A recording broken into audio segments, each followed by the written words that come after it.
Hi friends, welcome to Akshara jobs zone.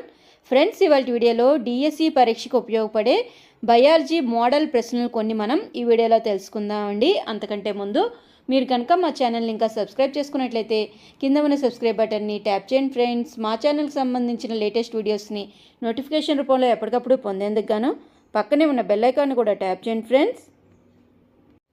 Friends, మొదటి ప్రశ్న, ఈ క్రింది వాటిలో సరైన వాక్యాలను ఎన్నుకోండి. కణాన్ని కనుక్కున్నది మరియు పేరు పెట్టింది రాబర్ట్ హుక్. జీవుల నిర్మాణాత్మక క్రియాత్మక ప్రమాణం కణం. జీవులన్నీ కణాలతో నిర్మితం. ఈ మూడింటి నుంచి సరైన వాక్యాలను ఎన్నుకోవాలి. First option A and B, second option B and C, third option A and C, fourth option A B C. Friends, మీకు కానీ రైట్ ఆన్సర్ తెలిసినట్లయితే కింద కామెంట్ బాక్స్లో